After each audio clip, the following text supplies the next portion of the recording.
तो चलिए बच्चों, आज हम लोगों का न्यू चैप्टर और आज हमारा जो चैप्टर है वो है वैल्यूएशन ऑफ गुडविल। यानी आपकी जो यूनिट स्टार्ट होने जा रही है आज वन शॉट रिवीजन में, वो है रिकंस्टिट्यूशन ऑफ पार्टनरशिप फर्म।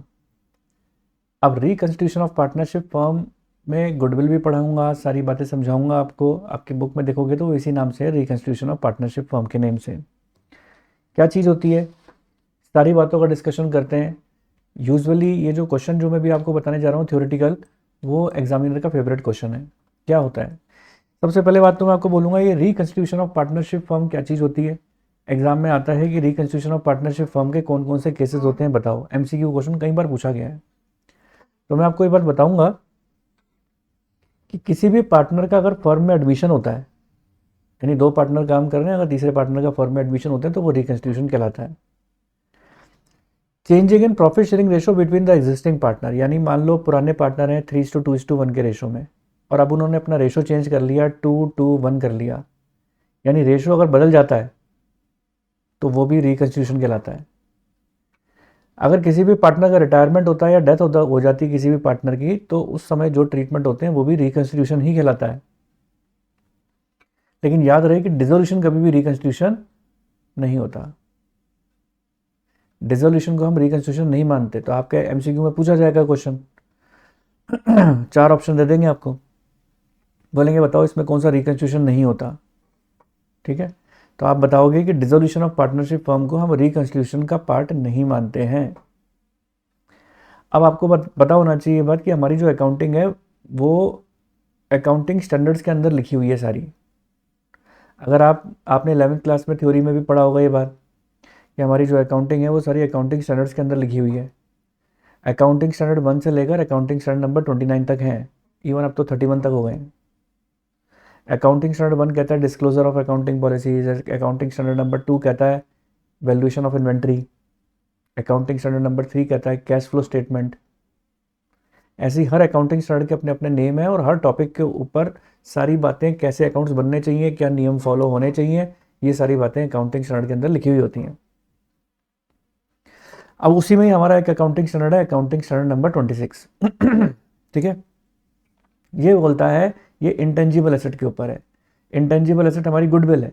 आपने पूरी पार्टनरशिप के अंदर गुडविल के बारे में बहुत कुछ बातें पढ़ी हैं।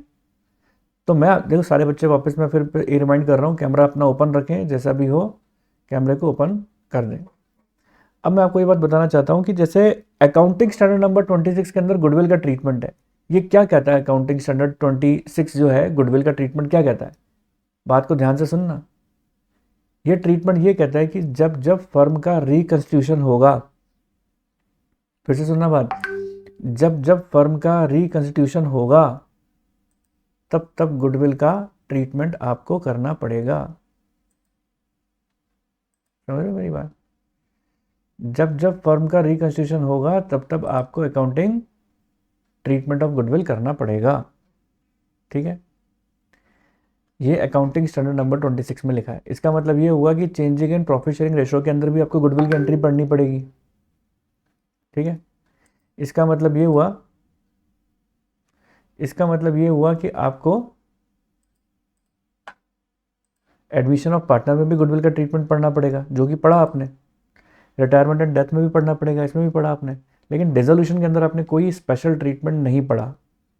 ठीक है, चलिए, तो यानी ये जो मैंने जिनके ऊपर ये क्लाउड बनाया है, यानी बादल बादल, इन सब में आपको गुडविल का स्पेशल ट्रीटमेंट सीखना है। ठीक है, यही बात मैंने जो भी बताई आपको, यही बात मैंने आपको यहाँ पर लिखवाई है। गुडविल बेसिकली 2 तरीके की होती है, एक होती है सेल्फ जनरेटेड, एक होती है परचेज गुडविल। जैसे मेरे को अगर अपनी बेकरी खोलनी है या मैं बर्गर बेचना चाहता हूँ, ठीक है, मैं बर्गर बेचना चाहता हूँ, तो मैंने मैकडी की फ्रेंचाइजी ले ली, उसका नेम परचेज कर लिया, तो उसकी गुडविल परचेज करना कहलाती है। ये हम किसी को अमाउंट पे करते हैं और उसका गुडविल परचेज कर लेते हैं। कल से हमारी ऑनलाइन क्लासेस के अंदर अमिताभ बच्चन भी बैठेगा, तो मैंने अमिताभ बच्चन की गुडविल परचेज कर ली। ठीक है, तो वो क्या कहलाती है, परचेज गुडविल, कि हम किसी का नेम परचेज कर लेते हैं। समझ रहे हो आप मेरी बात, हम किसी का क्या कर लेते हैं, नेम परचेज करते हैं, तो वो परचेज गुडविल कहलाती है। लेकिन हम याद रखना, सेल्फ जनरेटेड गुडविल कैसी होती है, सेल्फ जनरेटेड गुडविल वो होती है जब आपकी गुडविल खुद क्रिएट होती है। जैसे मैंने अपनी गुडविल खुद क्रिएट की है, अमिताभ बच्चन ने भी अपनी गुडविल खुद क्रिएट की है। हाँ, लेकिन अगर मैं अमिताभ बच्चन को पैसे दे दूं और बोलूं कल से मेरी क्लास में बैठना, आधे बच्चे तो अमिताभ बच्चन से मिलने ही आएंगे, समझ रहे हो? तो यहाँ बच्चे आ रहे हैं, क्यों आ रहे हैं? वो मेरी गुडविल की वजह से आ रहे हैं। उनको बात पता है कि धीरे सर से पढ़ लेंगे तो ओवरऑल बढ़िया समझ में आ जाएगा। तो वो ने अपनी गुडविल को सेल्फ जनरेट किया ना, मैंने किसी से परचेज थोड़ा ना की थी। हमारी अकाउंटिंग ट्रीटमेंट में सेल्फ जनरेटेड गुडविल की कभी भी कोई एंट्री नहीं करते हैं। जो भी आपने एंट्री सीखी है अब तक गुडविल की, वो हमेशा परचेज गुडविल की ही सीखी है। ठीक है यहाँ तक बात? अब देखो इसके अंदर सवाल सबसे बड़ा ये उठता है कि ठीक है, गुडविल का अकाउंटिंग ट्रीटमेंट में आपको सिखाऊंगा, इसकी एंट्रीज क्या होती हैं, ये भी मैं आपको बात बताऊंगा कि क्या एंट्री होनी चाहिए, क्या नहीं होनी चाहिए एंट्री गुडविल की, है ना। लेकिन अभी अपन को क्या काम करना है, सबसे पहले तो ये देखना है कि गुडविल को कैलकुलेट कैसे करते हैं। पहले तो ये पता होना चाहिए ना साहब, आप गुडविल को कैलकुलेट करोगे कैसे।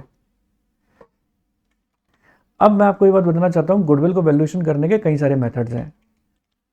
अब आती बात कि यहाँ पर कौन सा मेथड है। एक होता है एवरेज प्रॉफिट मेथड गुडविल को कैलकुलेशन करने का, एक होता है सुपर प्रॉफिट मेथड, एक होता है कैपिटलाइजेशन मेथड, एक होता है एन्यूटी मेथड।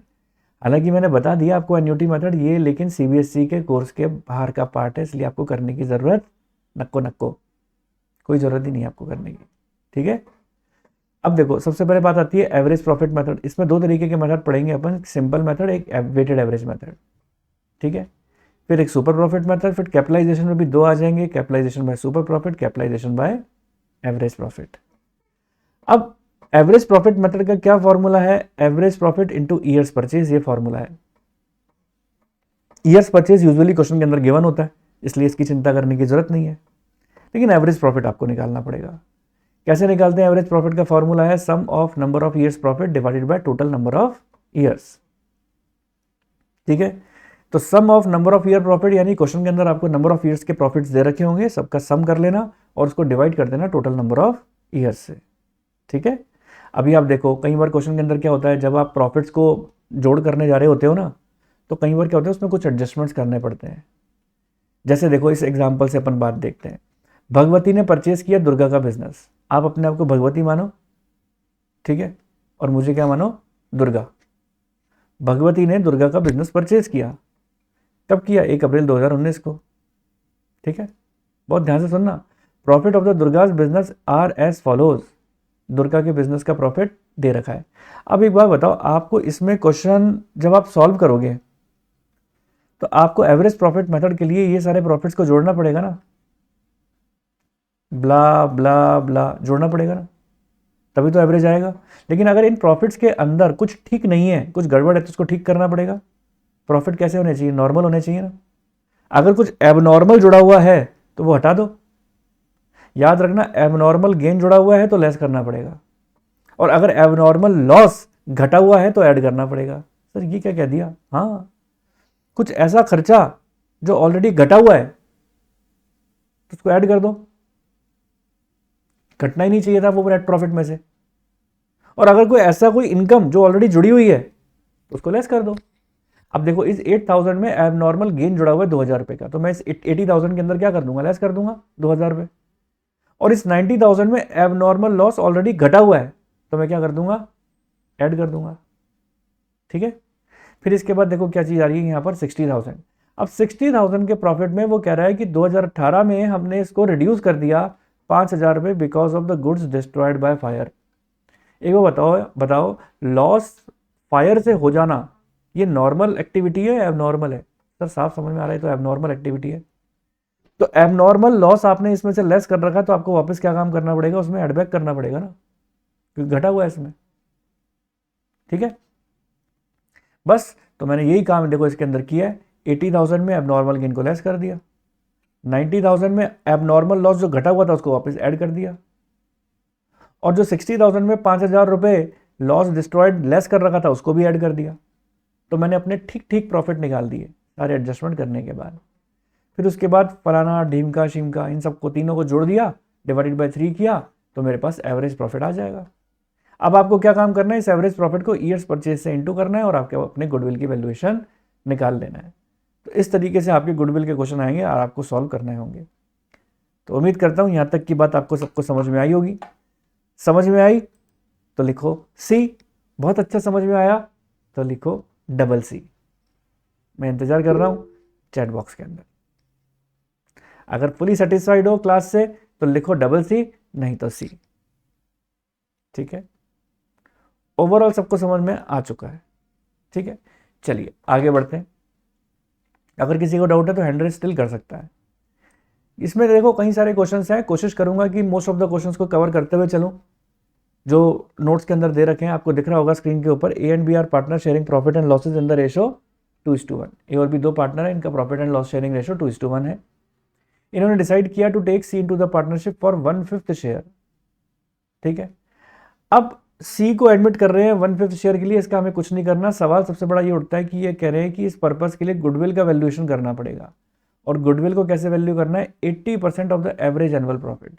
यानी आपके जो भी एवरेज एनुअल प्रॉफिट आ रहे हैं ना, उसका आपको 80% करना पड़ेगा। अब एवरेज एनुअल प्रॉफिट में भी झोल है। क्या झोल है? वो कहते हैं पिछले 3 सालों का प्रॉफिट का एवरेज कर लो या पिछले 4 सालों के प्रॉफिट का एवरेज कर लो, दोनों में से जो ज्यादा होना वो एप्लीकेबल करना। आप बोलोगे हैं हाँ, आपको क्वेश्चन के अंदर देखो पिछले प्रॉफिट दे रखे हैं 1 2 3 4, तो वो कह रहे हैं पिछले 3 सालों के प्रॉफिट का एवरेज करो पहले तो, और फिर पिछले 4 सालों के प्रॉफिट का एवरेज करो, दोनों में से जो ज्यादा है वो लिखना।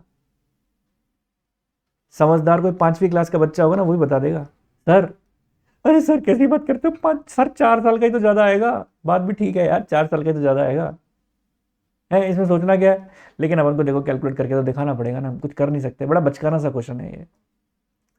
ओके, कोई दिक्कत नहीं है। पिछले 4 सालों के प्रॉफिट्स को अपन देख लेते हैं। पहले 3 सालों के प्रॉफिट्स को निकाल दिया, एवरेज कर लिया, 92 आ गया। फिर मैंने पिछले 4 सालों के प्रॉफिट्स का एवरेज किया, 93,500 आया। मुझे तो पता था 4 सालों के प्रॉफिट का एवरेज ही ज़्यादा आएगा। WEH मतलब है विच एवरेज हायर। क्वेश्चन कहता है जो ज़्यादा था अब उसका आपको 80% निकालना पड़ेगा, 74,800 आ जाएगा। यही आपकी गुडविल होगी, यही आपकी गुडविल होगी। चलिए अब हम बढ़ते हैं आगे की ओर। ठीक है, अब आगे बढ़ते हैं तो देखो आगे क्या बात बोलता है। देखो इसके अंदर लिखा हुआ है, ये वाला क्वेश्चन क्या बात बोलता है, calculate goodwill at 1.5 years purchase. 1.5 year purchase, आप बोल दिया ईयर्स परचेज पहले से ही दे दिया 1.5 of average profit of the last 3 years. The profit for the first year was 20,000। हमको पिछले 3 सालों के प्रॉफिट का एवरेज लेना है। सेकंड ईयर का प्रॉफिट बोल रहा है twice the profit of the first year, यानी जो आपके फर्स्ट ईयर का प्रॉफिट था उसका ट्वाइस कर देना। तो कर दिया, लो 40,000 आ गया। फर्स्ट ईयर का 20,000 था, सेकंड ईयर का ट्वाइस कर दिया। Third year profits were 1.5 times of the profit of the second year. 1.5 time मतलब 40,000 का 1.5, तो ये आ गया। अब आपको क्या काम करना है, अब आपको ये जो भी आपके प्रॉफिट्स हैं इन सबको प्लस करके डिवाइडेड बाय 3, जो हमारे पास एवरेज आएगा उसको ईयर्स परचेज से इंटू कर देना, आंसर आ जाएगा। ओके रिपोर्ट, कोई दिक्कत नहीं। चलिए आगे बढ़ते हैं। अब देखो, अब क्वेश्चन के अंदर हमें क्या चीज दे रखी है। आपको क्वेश्चन के अंदर देखो मजे की बात यह है, इस तरीके के क्वेश्चन भी आते हैं। The goodwill of the firm is estimated 2 years purchase of the average profit of the last 5 years.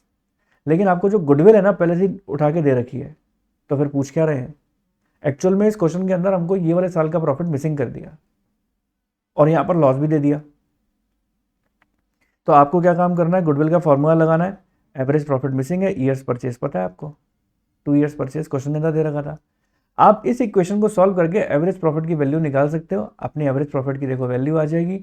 जैसे ही आपकी एवरेज प्रॉफिट की वैल्यू आई, आपने जो प्रॉफिट आपके पास नहीं था आपने उसको एक्स मानते हुए इस इक्वेशन को सॉल्व किया और एक्स की वैल्यू निकाल दी। बल्ले बल्ले, हमको क्वेश्चन के अंदर यहाँ पर गुडविल नहीं पूछा, गुडविल पहले से दे दिया और बोले 1 ईयर का प्रॉफिट आपका मिसिंग है, वो हमने निकाल दिया यहाँ पे।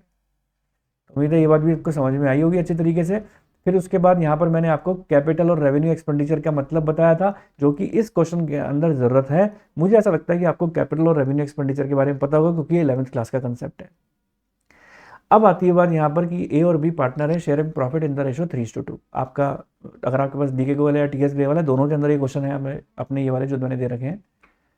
लिखा है 2 years purchase of the average profit, 2 years purchase of average profit of the last 4 years, 1 2 3 4। लेकिन क्वेश्चन के अंदर उसने बोला है कि एक मोटर बाइक खरीदी थी हमने 1 अप्रैल 2010 को। अब एक बार बताओ 1 अप्रैल 2010 कहाँ आएगा, ये ईयर एंडिंग है 2011, तो इसकी शुरुआत 1 अप्रैल 2010 होगी ना, है ना, तो यहीं पर ही आया होगा 1 अप्रैल 2010। यहाँ पर आपने एक मोटर बाइक खरीदी इस साल में, 50,000 की हमने परचेज की थी, debited to travelling expenses account. हमने किसको डेबिट कर दिया? ट्रेवलिंग एक्सपेंसेस अकाउंट को। Oh my god, travelling expenses को डेबिट करने का मतलब ये हुआ कि आपने इसको अपने प्रॉफिट एंड लॉस अकाउंट में लिख दिया, जबकि motor bike profit and loss में नहीं आती है, तो बैलेंस शीट में जाती है। अगर आप इसको ट्रेवलिंग एक्सपेंसेस 50,000 रुपीज़ जो दे रखे हैं यहाँ पर, आपने ट्रेवलिंग एक्सपेंसेस नाम से लिख दिया इसको पीएनएल अकाउंट में, तो आपको आपके प्रॉफिट्स अननेसेसरी कम हो गए, जबकि ये कम होने ही नहीं चाहिए थे, क्योंकि ये तो बैलेंस शीट का आइटम था। तो ये अननेसेसरी कम हो गया, तो उसको नॉर्मल करने के लिए आपको जोड़ना पड़ेगा। हमने 50,000 रुपीज़ जोड़ दिए। लेकिन अगर आप इसको बैलेंस शीट में लेके जाते हो, तो बैलेंस शीट में ले जाने से आपका डेप्रिसिएशन लगेगा इसके ऊपर। अगर 50,000 का 20% मैंने डेप्रिसिएशन निकाला, जो कि 10,000 आ गया, तो 10,000 मुझे यहाँ से लेस करने पड़ेंगे। मैंने 10,000 लेस किए, क्यों? क्योंकि मेरे डेप्रिसिएशन मेरे पीएनएल अकाउंट में आता है। अगर मैं मोटर बाइक को 50,000 को बैलेंस शीट में ले जाऊंगा, तो वहाँ पर डेप्रिसिएशन भी तो होगा, और वही डेप्रिसिएशन पीएनएल अकाउंट में जाएगा, तो मेरे प्रॉफिट्स को कम करेगा। तो यहाँ से मैंने इसको कम किया, 30,000, 10,000 मैंने लेस किए, 50,000 जोड़े, 70,000 तो ऑलरेडी लॉस में था, तो अल्टीमेटली 30,000 आ गया मेरा। अब आपके पास देखो, बाकी किसी भी ईयर में कोई एडजस्टमेंट था नहीं, तो अल्टीमेटली अब आपके पास ये जो फाइनल प्रॉफिट्स आए हैं, अब आपको इसका एवरेज करना पड़ेगा। हमने इसका एवरेज किया, 4 साल का था, मैंने इसका एवरेज किया, 3,20,000 डिवाइडेड बाय 4, 80,000 आ गया। 80,000 इंटू 2 कर लेंगे, 1,60,000 आई गवा। क्या आई गवा? 1,60,000 आई गवा। तो समझ में आया सभी बच्चों को? अच्छे तरीके से समझ में आया तो लिखें YSC, यानी yes sir clear. Chat box में सब बच्चे मुझे लिखेंगे YSC, यानी सब बच्चों को समझ में आ गया तो YSC लिखें, YSC क्लियर क्लियर क्लियर। जिससे समझ में नहीं आया वो भी चैट बॉक्स में बता सकता है डाउट, मैं डाउट क्लियर कर दूंगा। सब बच्चों को क्लियर हो चुका है। बढ़ते हैं अब अपन आगे की ओर। मैंने यहाँ पर वर्कशीट के लिए बता रखा है, www.dmcommerceclasses.com आप खोलेंगे, ये मेरी वेबसाइट है। यहाँ पर प्रैक्टिस क्वेश्चन आपको दिखाई देंगे, वहाँ पर आपको इससे link up question number 8, 9, 11 and 13 दिखाई देगा, जो कि आपको होमवर्क में करने चाहिए। अब आती है बात आगे वेटेड एवरेज मेथड के ऊपर। तो अब हम बात करेंगे कि वेटेड एवरेज क्या है। अब तक के जो क्वेश्चन थे वो सिंपल एवरेज मेथड के थे, अब हम बात करने वाले हैं कि वेटेड एवरेज मेथड क्या चीज़ है। क्वेश्चन के अंदर आपको वेट्स दे रखे होंगे, आपको उनको वेट्स को लेते हुए चलना है। जैसे आपको क्वेश्चन के अंदर दे रखा है profit of the firm for the last 5 years were as follows, year ended 31 March, आपको प्रॉफिट्स दे रखे हैं ब्ला ब्ला ब्ला ब्ला ब्ला। कितने सालों के दे रखे हैं? 1, 2, 3, 4, 5, और ये 5 साल के प्रॉफिट हैं, कोई इसमें एडजस्टमेंट है नहीं। तो कृष्ण भगवान की कृपा है कि नहीं है? थैंक गॉड सर, एडजस्टमेंट नहीं है, बढ़िया है, हम सीधा वेटेड लगा देंगे इसके अंदर। आपको क्वेश्चन के अंदर दे रखे हैं कि वेट के अंदर आप 1, 2, 3, 4, 5 लगाना, तो ठीक है, अच्छी बात है। हमको क्या करना है, यहाँ पर प्रॉफिट्स लिखने हैं, इसके वेट्स लगाने हैं 1, 2, 3, 4, 5, ठीक है। और यहाँ पर अपन इसको प्रोडक्ट लिखेंगे, ठीक है। यहाँ पर हम इसके क्या लिखने वाले हैं? प्रोडक्ट लिखने वाले हैं, ठीक है। फिर इसके बाद प्रोडक्ट लिख दिया। अब इसका वेटेड एवरेज का जो फॉर्मूला है वो क्या है?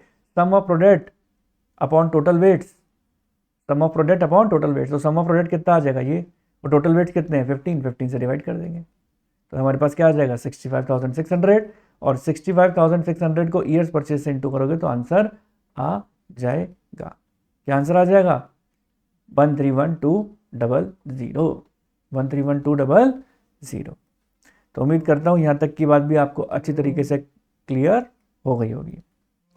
बढ़ते हैं अपन अपने अगले एग्जाम्पल की तरफ। हमारा अगला एग्जाम्पल के अंदर बहुत सारी कुछ एडजस्टमेंट दे रखे हैं, इन एडजस्टमेंट को भी समझ लेते हैं, देख लेते हैं क्या चीज़ बोल रहा है वो, ठीक है। अगर मैं आपसे कोई क्वेश्चन पूछता हूँ तो आपको तुरंत प्रभाव से क्या काम करना है? चैट बॉक्स के अंदर आंसर लिख देना है, ठीक है। अगर मैं कुछ पूछता हूँ तो आगे बढ़ते हैं अपन। अब देखो आगे क्या लिखा है, Hari and Kishan are partner sharing profit and losses in the ratio 2:1। They admit Shyam as a partner for 1/5 share. For this purpose, the goodwill of the firm needs to be valued on the basis of 3 years purchase of the last 5 years. 3 years purchase of last 5 years. तो पिछले 5 सालों के profits का आपको क्या करना पड़ेगा? Average. लेकिन अगर इन प्रॉफिट्स के अंदर कुछ गड़बड़ है तो उनको ठीक करना पड़ेगा। अब आपको देखो क्वेश्चन के अंदर नीचे एडजस्टमेंट्स दे रखे हैं, और इन एडजस्टमेंट्स को लेते हुए अपन को क्या काम करना है, इसको ठीक करना है। ठीक है, क्लियर है यहाँ तक बात सबको? जग रहे हैं सब? Good morning. सोए तो नहीं? सुरीली आवाज़ तो नहीं है मेरी लोरी जैसी? हाँ सर, आपकी आवाज़ इतनी प्यारी आवाज़ है सर, हमें नींद आ जाती है सुनते सुनते। मुझे पता है बच्चों, इतनी तारीफ मत करो, ठीक है? अब ये मत कहना सर आप ही बोलते हो, आप ही तारीफ करवाते हो खुद की। ऐसा ही हूँ मैं, ऐसा ही हूँ, ठीक है? तो ऐसा काम नहीं करना। गुड मॉर्निंग, सोना नहीं है, सोना नहीं है, ठीक है? कुछ करना है तो जागते रहो, ठीक है? चलो आगे देखते हैं। Calculate goodwill of the firm after adjusting the following. The profit of 2020-21 was calculated after charging 5000 for abnormal loss। अरे सर फिर से आ गया abnormal loss। सर ये पीछा क्यों नहीं छोड़ता सर abnormal loss? अरे भाई abnormal है ना, abnormal है तो लेस किया हुआ है पहले से ही, तो फिर से ऐड कर दो 2020-21 में। देखो फिर से ऐड करें, आओ देखते हैं। ये देखो कर दिया। सो सिंपल, सो सिंपल नहीं, शो सिंपल, शो सिंपल, ठीक है? क्लियर? चलो आगे बढ़ते हैं। अब आगे बोलता है the firm had incurred 8000 for normal repair. अब नॉर्मल रिपेयर है तो कहां पर आनी चाहिए? पेनल में आनी चाहिए। नॉर्मल रिपेयर कराई थी मशीन की, लेकिन ये तुम्हारे जैसा समझदार अकाउंटेंट था, इसने क्या काम कर दिया? रॉन्गली डेबिट कर दिया मशीन अकाउंट में। अब बताओ, रिपेयर पीएनएल अकाउंट में आनी चाहिए, ठीक है? और पीएनएल अकाउंट में तो आया नहीं, कहां चला गया? इसको कहां पहुंचा दिया? कहां लिख दिया इसको? नॉर्मल रिपेयर थी और बैलेंस शीट में रॉन्गली डेबिट कर दिया। अब बैलेंस शीट में लिखने से क्या होगा? अननेसेसरी का डेप्रिसिएशन हो गया होगा।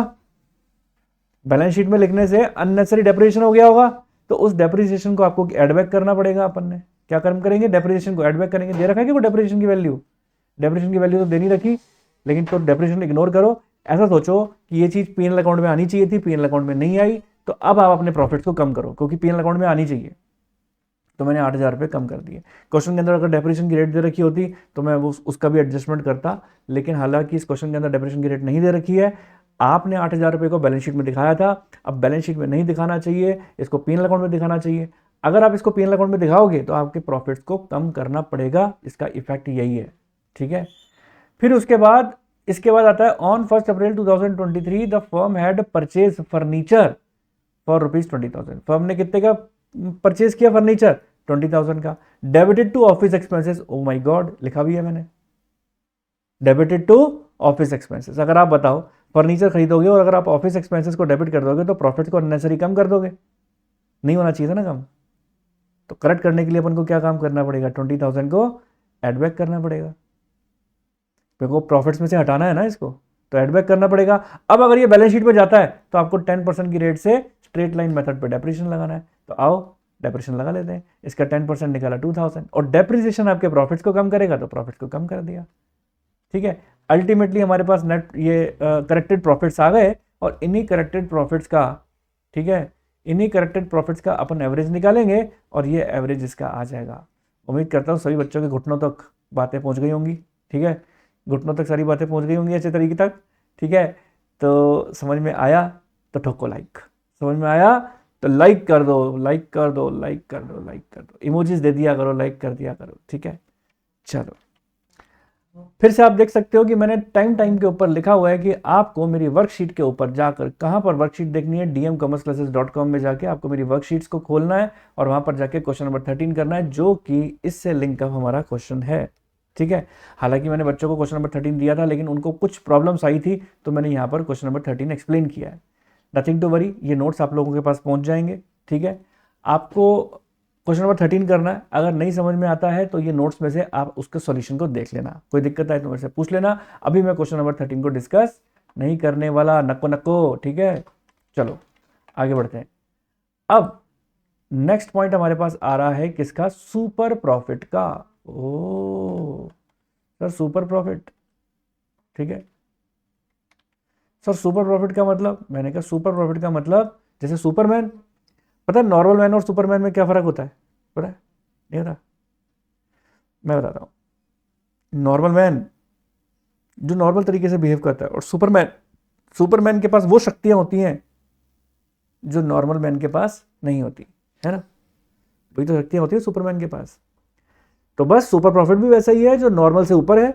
नॉर्मल प्रॉफिट वो जो हम बिजनेस से कम, मतलब बिजनेस से नहीं, जो हम बैंक में पैसा जमा करते हैं और हमें बैंक में पैसा जमा करके जो बैंक वाला इंटरेस्ट देता है वो नॉर्मल प्रॉफिट कहलाता है, लेकिन आप जो बिजनेस से कमाओगे वो एवरेज प्रॉफिट कहलाता है।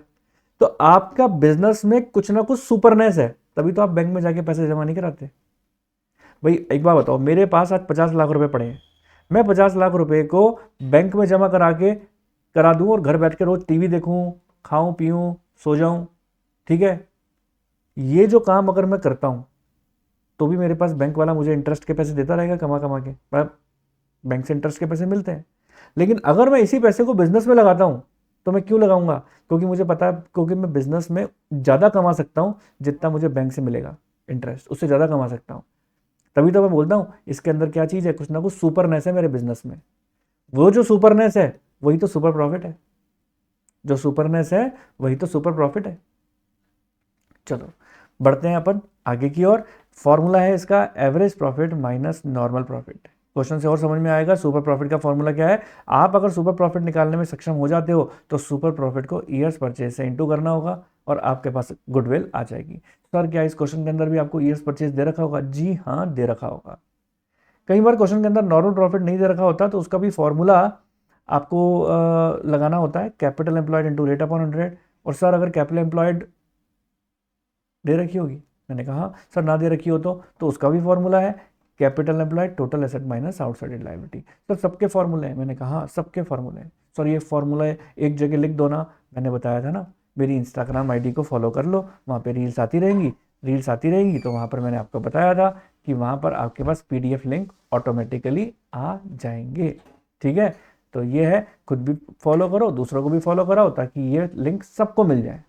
ओके, चलिए बढ़ते हैं अपन आगे की ओर। इस क्वेश्चन से अपन देखने की कोशिश करेंगे कि किस तरीके से हमारा ये वाला क्वेश्चन होना है। ठीक है, लिखता है the firm earned a net profit during the last 7 year as follows. पिछले 7 सालों के आपको प्रॉफिट दे रखे हैं, 1 2 3 4 5 6 7। ठीक है, 7 सालों के आपको प्रॉफिट्स दे रखे हैं। कैपिटल इन्वेस्टेड का मतलब है कैपिटल एम्प्लॉयड, कितना दे रखा है? 12 lakh rupees. Normal rate of return in a similar type of business कितनी दे रखी है? 10%। ईयर्स परचेज कितना है? 2.5 years purchase of the super profit earn during the above mentioned year. आपको क्या काम करना है? Goodwill is equals to super profit into years purchase. क्या काम करना है? Super profit into years purchase. Okay, तो अब सुपर प्रॉफिट कैसे निकालें? सुपर प्रॉफिट का फॉर्मूला जैसे कि मैंने आपको बताया, average profit minus normal profit. क्या क्वेश्चन के अंदर मुझे नॉर्मल प्रॉफिट दे रखा है? नको नको, तो नहीं दे रखा है तो अपन को क्या काम करना पड़ेगा? जो कैपिटल एम्प्लॉयड दे रखा है ना, इंटू रेट अपॉन 100 कर दो तो आपके पास आ जाएगा, यानी 12 लाख इंटू 10 अपॉन 100। देखो मैंने किया है नीचे, 12 लाख इंटू 10 अपॉन 100, तो ये कितना आ गया? 1,20,000। अब आपको क्या काम करना है? ये जो 1,20,000 आया है इसको आपको गुडविल वाले फॉर्मूले में लगाना पड़ेगा, लेकिन उससे पहले आपको एवरेज प्रॉफिट भी निकालना पड़ेगा। पिछले 7 सालों का है, 1 2 3 4 5 6 7। सर ये माइनस क्यों लगाया? जो लॉसेज हैं उसके लिए मैंने माइनस लगा दिया और जो प्रॉफिट्स थे उनके लिए मैंने प्लस लगा दिया, है ना। चलो समझ में आई ना बात। तो इसका एवरेज निकाल लिया। अब आपके पास एवरेज प्रॉफिट भी है, आपके पास नॉर्मल प्रॉफिट भी है, तो average profit minus normal profit, तो ये सुपर प्रॉफिट आ जाएगा। अब आप इस सुपर प्रॉफिट को ईयर्स परचेज से इनटू कर देंगे तो आपके पास आपकी गुडविल आ जाएगी, आ जाएगी। ठीक है, हालांकि मैंने आपको बताया कि कैपिटल एम्प्लॉयड निकालने की भी 2 अप्रोचेज होते हैं, एक लायबिलिटी अप्रोच होता है, एक एसेट अप्रोच होता है। कैसे? टोटल एसेट्स में से, देखो ये सारी टोटल एसेट्स है, इसमें से अगर मैं आउटसाइडेड लायबिलिटी माइनस करता हूं तो मेरे पास क्या बचता है? कैपिटल और reserve, that is your capital employed. कल को मान लो अगर क्वेश्चन के अंदर केवल कैपिटल एम्प्लॉयड निकालनी हो, यानी आपको क्वेश्चन के अंदर कैपिटल और रिजर्व दे रखा है, केवल इन दोनों को भी जोड़ दोगे ना तब भी कैपिटल एम्प्लॉयड आ जाएगी। दोनों ही तरीके होते हैं इसको निकालने के। तो उम्मीद है ये बात भी आपको अच्छी तरीके से क्लियर हो गई होगी। फिर आपके पास ये वाला क्वेश्चन है कि फुल फ्लैश क्वेश्चन है, लायबिलिटी अप्रोच से हम कैसे कैपिटल एम्प्लॉयड निकालेंगे, तो आप इसको खुद निकाल के देख सकते हो। एज सच कोई प्रॉब्लमेटिक आएगी नहीं बातें। गुडविल का ये क्वेश्चन है, नॉर्मल है, इसमें कोई ऐसी नई बात नहीं है। जो मैंने आपको बात बताई है जस्ट लाइक प्रैक्टिस क्वेश्चन है, इनमें कोई नई बात नहीं है। अब हम उन क्वेश्चंस के ऊपर जाएंगे जिसमें कुछ ना कुछ आपको नई बात नजर आएगी, जैसे इस वाले क्वेश्चन के अंदर है। इस वाले क्वेश्चन के अंदर आप देख सकते हो कि क्या लिखा है कि एनी एंड बीनू पार्टनर्स हैं, 10 लाख के हैं, ठीक है ना, इनकी कैपिटल है, इंटरेस्ट 15% दे रखा है, annual salary to each partner 60,000 है। देखो क्वेश्चन के अंदर आपको कैपिटल एम्प्लॉयड दे रखी है कितनी, 10 लाख, ऊपर दे रखी थी capital of Annie and Binu, A B मान सकते हैं अपन, और आपको लास्ट 3 सालों के प्रॉफिट्स दे रखे हैं। क्या हम इसका एवरेज कर सकते हैं? बिल्कुल हम इसका एवरेज कर सकते हैं। नॉर्मल रेट ऑफ रिटर्न 15% दे रखा है, लेकिन एक चीज याद रखना, क्वेश्चन के अंदर जो आपको एक्स्ट्रा दे रखा है ना इसमें, वो दे रखा है सैलरी टू ईच पार्टनर। अगर आपको सुपर प्रॉफिट के तरीके से गुडविल निकालनी है और आपको कहीं पे भी क्वेश्चन के अंदर सैलरी दे देते हैं, तो याद रखना आपको अपने एवरेज प्रॉफिट में से सैलरीज को घटाना पड़ेगा। Salary is the remuneration. देखो हमने एवरेज प्रॉफिट निकाला, अगर क्वेश्चन के अंदर देखो सैलरी दे रखी थी, हम जानते हैं 2 पार्टनर है, 60,000 रुपये एक पार्टनर को सैलरी है, तो 2 पार्टनर की सैलरी 1,20,000 होगी। तो जो भी आपका एवरेज प्रॉफिट आ रहा है उसमें से आपको ये पहले लेस करना पड़ेगा, फिर वो जो आएगा आपका वो एक्चुअल एवरेज प्रॉफिट आएगा। उस एक्चुअल एवरेज प्रॉफिट को लेते हुए ही आपको सुपर प्रॉफिट निकालना है, यानी actual average profit minus normal profit, super profit आ जाएगा। फिर उसको आपको ईयर्स परचेज से इंटू करना है और गुडविल निकाल देनी है। तो उम्मीद करता हूँ ये क्वेश्चन भी आपको अच्छी तरीके से क्लियर हो गया होगा। अब देखो यहाँ पर बात आती है हमारे पास अगला क्वेश्चन। अगले क्वेश्चन के अंदर क्या बात बोल रहा है, इसमें भी देखो क्वेश्चन के अंदर आपको क्या लिखा हुआ है, goodwill of the firm on the basis of 5 times of the super profit. Super profit के 5 टाइम्स पर आपकी क्या होगी गुडविल। क्वेश्चन के अंदर आपको देखो यहाँ पर ओपनिंग कैपिटल एम्प्लॉयड भी दे रखा है, क्लोजिंग कैपिटल एम्प्लॉयड भी दे रखा है। सर दे रखा तो क्या करें सर, मैंने कहा इसमें आपको नॉर्मल रिटर्न कितनी दे रखी है, 7%, सिमिलर टाइप, 5 टाइम्स दे रखा है, और लिखा हुआ है एवरेज प्रॉफिट 75,000 है, include under valuation of the stock, यानी स्टॉक का अंडर वैल्यूएशन कर रखा है। मतलब ये है स्टॉक की कीमत ज़्यादा होनी चाहिए, आपने उसकी कीमत ज़बरदस्ती कम लिखी हुई है। अगर आप स्टॉक की कीमत को नॉर्मल करते हो, बढ़ा देते हो, है ना, तो प्रॉफिट बढ़ जाएगा ना। 75,000 का जो प्रॉफिट दे रखा है वो 5,000 रुपये जोड़ने पड़ेंगे ना, 80,000 हो जाएंगे ना। तो ये आपका एक्चुअल एवरेज प्रॉफिट कहलाएगा। और अब आपको क्वेश्चन के अंदर ओपनिंग कैपिटल एम्प्लॉयड और क्लोजिंग कैपिटल एम्प्लॉयड दे रखा है, तो बेटर ये है ओपनिंग और क्लोजिंग को प्लस करके डिवाइडेड बाय 2 करो, और जो एवरेज कैपिटल एम्प्लॉयड रहेगा ना वो यूज़ करना नॉर्मल प्रॉफिट में। नॉर्मली तो क्या होता है, अपन क्वेश्चन के अंदर अपन को कैपिटल एम्प्लॉयड दे रखा होता है, इंटू रेट अपॉन 100 कर देते हैं। लेकिन अभी क्वेश्चन के अंदर आपको क्या चीज़ दे रखी है, ओपनिंग कैपिटल एम्प्लॉयड भी दे रखा है, क्लोजिंग कैपिटल एम्प्लॉयड भी दे रखा है, दोनों को प्लस करके डिवाइडेड बाय 2 कर देंगे ना, तो हमारे पास क्या कहते हैं एवरेज कैपिटल एम्प्लॉयड आ जाएगा। That will be taken to calculate your normal profit. ठीक है, चलिए अब आपके पास नॉर्मल प्रॉफिट आ जाएगा, एक्चुअल एवरेज प्रॉफिट तो ऊपर निकाल ही लिया था मैंने, तो उससे गुडविल आ जाएगी, ईयर्स परचेज से इंटू करेंगे, आंसर आ जाएगा। कुछ खास चीज़ नहीं है इसमें भी। चलिए आगे बढ़ते हैं। अगर क्वेश्चन के अंदर कुछ एस सच कुछ ज़्यादा कुछ नहीं है कुछ बताने लायक, तो हम आगे बढ़ेंगे। हाँ इस क्वेश्चन में है, इस क्वेश्चन में है। देखो इस क्वेश्चन को ध्यान से सुनना। Tania and Priya are partner sharing profit and losses, profit having asset 6 lakh, sundry creditors 60,000। Assets कितने की हैं, ये देखो 6 लाख की, सन्ड्री क्रेडिटर कितने हैं 60,000 की, जो जो दे रखे हैं ना मैंने लिख दिए। कैपिटल दे रखी है, देखो तानिया प्रिया की, मैंने कैपिटल लिख दी। ठीक है, बैलेंस शीट बना के देखा मैंने। करंट अकाउंट दे रखा है दोनों का, मैंने देखो करंट अकाउंट लिख दिया। ठीक है, फिर उसके बाद देखो general reserve appear in the books कितने हैं 12,000, जनरल रिजर्व कितने हैं 12,000, मैंने 12,000 लिख दिया। ठीक है, अभी देखो बैलेंस शीट अपनी बनके तैयार हो गई। अब क्वेश्चन के अंदर पता है अपन को क्या बात बोल रहे हैं, क्वेश्चन के अंदर बड़ा विचित्र क्वेश्चन है ये। क्यों विचित्र क्वेश्चन है, इसमें एवरेज प्रॉफिट निकालने को बोल रहा है, आपको गुडविल निकालने को नहीं बोल रहा। आपको कहते हैं गुडविल हम आपको देते हैं, क्वेश्चन वाला कह रहा है गुडविल हम आपको देते हैं, ईयर्स परचेज 3 साल हैं, आप बताओ कि एवरेज प्रॉफिट कितना होगा। ठीक है, बता देते हैं, कौन सी बड़ी बात है। ऐसे केस के अंदर सबसे पहले अपन को क्या लिखना होता है, सबसे पहले हमको लिखना होता है इसके ऐसे क्वेश्चन के अंदर फॉर्मूला लिख लो। देखो मैंने ब्लू कलर से लिखा है formula, goodwill is equal to super profit into years purchase लिखा है। ठीक है, क्वेश्चन के अंदर मुझे देखो गुडविल दे रखा था, सुपर प्रॉफिट नहीं था, ईयर्स परचेज था, तो मैंने क्या काम किया 1,50,000 को 3 से डिवाइड करूंगा, ये किया मैंने। तो इससे मेरे पास क्या आ जाएगी, ये इससे मेरे पास सुपर प्रॉफिट आ जाएगा। ठीक है, और इस सुपर प्रॉफिट को मैंने यहां पर पुट कर दिया। ओके, अब सुपर प्रॉफिट है यहां, ये नॉर्मल प्रॉफिट निकालना पड़ेगा आपको। देखो नॉर्मल प्रॉफिट का फॉर्मूला होता है capital employed into rate upon 100। Average profit मेरे पास नहीं है, तो मेरे पास लेकिन कैपिटल एम्प्लॉयड है, मेरे पास रेट भी है। देखो कैपिटल एम्प्लॉयड और कैपिटल एम्प्लॉयड कहाँ है, मैंने कहा जोड़ लो, total assets minus outsiders liability, 6 lakh total assets थी, आउटसाइडेड लायबिलिटी कितनी है 60,000। टोटल एसेट्स में याद रखना करंट अकाउंट को नहीं लेते, ये है 6 लाख माइनस आउटसाइडेड लायबिलिटी कितनी है क्रेडिटर्स, तो इसको माइनस करोगे तो आपके पास कितना आ जाएगा 5,40,000, इसका 12% करेंगे तो नॉर्मल प्रॉफिट आ गया।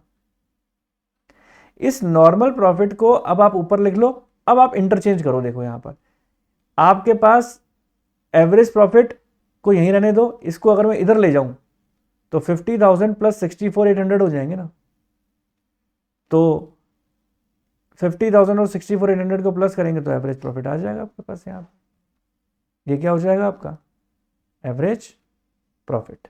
तो इस तरीके से आपको निकालना है। अगेन मैंने यहाँ पर लिखा है www.dmcommerceclasses.com प्रैक्टिस वर्कशीट में क्वेश्चन नंबर 23, 24, 25 इससे लिंकअप है, तो आपको करना होगा। ठीक है जी, उम्मीद करता हूँ बात आपको अच्छी तरीके से क्लियर हुई होगी। और सिमिलर क्वेश्चन ये वाला है, इसके अंदर भी सेम चीज़ दे रखी है, मैंने प्रैक्टिस के तौर पे दिया था क्लास में, और आपको इसकी भी प्रैक्टिस करनी है। जब आपके पास पहुँच जाएंगी ये वर्कशीट, ये पूरी नोट्स पहुँच जाएंगे तो आप इसमें से भी कर लेना। क्या लिखा है www.dmcommerceclasses में आपको ये वाले क्वेश्चंस भी जाके करने हैं प्रैक्टिस वर्कशीट से।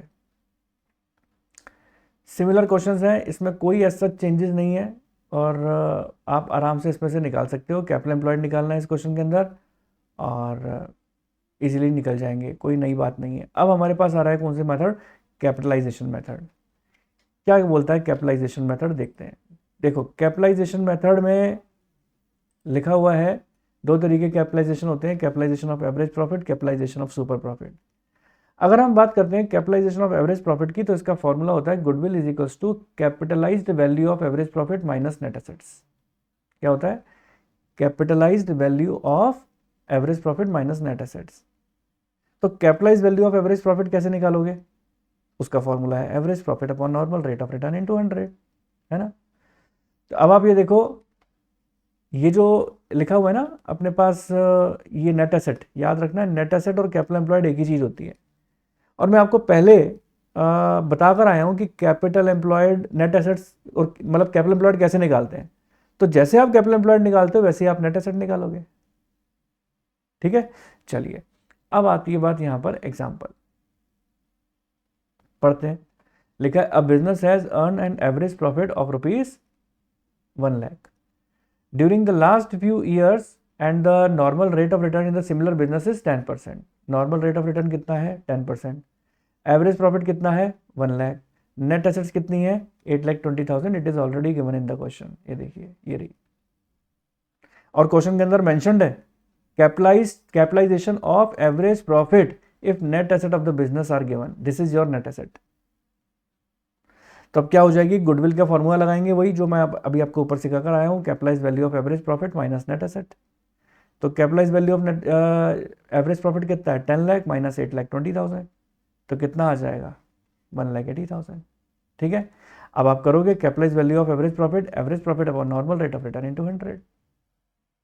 ठीक है, ये देखो 1 लाख अपॉन 10 इंटू 100। ओके, तो ये कितना आ जाएगा 10 लाख। अब कैपिटलाइज वैल्यू आई चुकी है, तो कैपिटलाइज वैल्यू 10 लाख और नेट एसेट्स 8,20,000 माइनस कर देंगे गुडविल की वैल्यू। तो उम्मीद करता हूँ आपको बात ये भी अच्छे तरीके से समझ में आ गई होगी।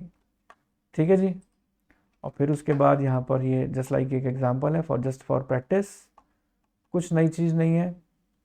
तो उम्मीद करता हूँ यहाँ तक की बातें आप सभी बच्चों को अच्छी तरीके से क्लियर हुई होंगी। तो देख सकते हो बच्चों, अब मैंने जैसा कि आपको बताया था चेंजिंग इन PSR जो चैप्टर है हमारा, उसके अंदर सबसे पहले मैं आप लोगों को कैसे सिखाने वाला हूँ। मैंने बताया था सबसे पहले मैं आप लोगों को सिखाऊंगा इसमें गुडविल का वैल्यूएशन कैसे करते हैं। अब मैंने देखो इस चैप्टर के अंदर changing in profit sharing ratio chapter में वैल्यूएशन ऑफ गुडविल तो आपको सिखा दिया। अब मैं आपको अकाउंटिंग ट्रीटमेंट ऑफ गुडविल सिखाने वाला हूँ। अकाउंटिंग ट्रीटमेंट ऑफ गुडविल के साथ साथ इस चैप्टर में कुछ और टॉपिक्स भी हैं, वो भी आप देख लो। Accounting treatment of goodwill, accounting treatment of accumulated profits और accounting treatment of revaluation of profit and loss, ये 3 टॉपिक आपको सीखने हैं। यानी गुडविल का ट्रीटमेंट तो सीखना ही सीखना है, एक्यूमुलेटेड प्रॉफिट्स का भी ट्रीटमेंट सिखाऊंगा और रिवैल्यूएशन बनाना सिखाऊंगा। साथ में रिवैल्यूएशन का जो प्रॉफिट लॉस आता है उसको भी कैसे ट्रीटमेंट किया जाता है वो भी सिखाऊंगा। तो सबसे पहले तो आप changing in profit loss sharing ratio के अंदर आप ये देख लो कि गुडविल का ट्रीटमेंट कैसे किया जाता है। Gaining partners capital account debit to sacrificing partner, ये एंट्री करते हैं अपन, ठीक है। गेनिंग पार्टनर डेबिट करेंगे, सेक्रीफाइसिंग पार्टनर क्रेडिट करेंगे। अब आप ये बोलोगे कि सर गेनिंग रेशो निकालेंगे कि सेक्रीफाइसिंग निकालेंगे। मैंने कहा आप सेक्रीफाइसिंग रेशो ही निकालना। इसका फॉर्मूला क्या होता है सेक्रीफाइसिंग रेशो का? Old ratio minus new ratio. हालांकि गेनिंग रेशो का फॉर्मूला होता है new ratio minus old ratio, ठीक है। लेकिन आप हमेशा सेक्रीफाइसिंग रेशो वाला ही फॉर्मूला लगाओ, ये वाला। अगर आंसर प्लस में आ जाए तो मान लेना सेक्रीफाइस है, और आंसर अगर माइनस में आ जाए तो समझ लेना गेन है। तो फॉर्मूला ये वाला याद कर लो ना, दोनों याद करने की फॉर्मूला क्या जरूरत है, ठीक है। चलिए अब क्वेश्चन से समझते हैं। सर ये क्या है? सर बिल्ली है कि शेर है? अरे ऐसे ही बना लिया ना क्रिएचर, समझना समझाने के लिए। देखो A and B are partner sharing profit and losses in the ratio 2:1, है ना। With affect from 1 January 2013 they agreed to share profit and losses equally. अब इनका देखो ए और बी दो पार्टनर थे, इनका profit and loss sharing ratio 2:1 था, लेकिन इन्होंने 1 जनवरी 2013 से इन्होंने क्या डिसाइड किया कि इनका profit and loss equal share होगा। क्या डिसाइड किया इन्होंने कि इनका प्रॉफिट एंड लॉस कैसे शेयर होगा? इक्वल शेयर होगा, ठीक है। Just a second. हाँ, क्या डिसाइड किया इन्होंने कि इनका प्रॉफिट एंड लॉस कैसे शेयर होगा? इक्वल शेयर होगा। अब जब भी देखो रेशो में चेंजेस आ जाएं, आपको समझ जाना चाहिए क्या कि हमारा सेक्रीफाइसिंग गेनिंग निकलेगा। तो आपने old ratio minus new ratio करके फॉर्मूला लगाया, 2 + 1 3 होते हैं, तो 2/3 माइनस 1/2, ठीक है। तो 2/3 माइनस 1/2 करोगे, प्लस में आंसर आ रहा है 1/6 सेक्रीफाइसिंग रेशो हो गया आपका ये, ठीक है। ऐसे ही अब आप ये देखो 1/3 माइनस 1/2 करो, कैसे आया 1/3? ऊपर 1/3 था, ये 1/3 1/2। सर खुजाते ये बात तो नहीं पूछोगे कि सर ये 3 कैसे आया? 2 + 1 3 डिनोमिनेटर, पता है ना, 1 + 1 2, है ना। चलो तो यहाँ आ गया हमारा 1/3 माइनस 1/2, 2 - 3 6, तो 1/6 माइनस में जा रहा है। देखो ये, अगर मैंने आपको पहले बताया था अगर माइनस में जाता है तो गेन, अगर प्लस में जाता है तो सेक्रीफाइस हो जाएगा। चलिए अभी तक इस क्वेश्चन के अंदर आपसे गेन और सेक्रीफाइस ही पूछा था, बता दिया। इस क्वेश्चन के अंदर भी आपसे गेन सेक्रीफाइस पूछा है, जैसे पिछले क्वेश्चन में कैलकुलेट किया वैसे इसमें कैलकुलेट करोगे, आप बता दोगे, कोई प्रॉब्लम नहीं आएगी।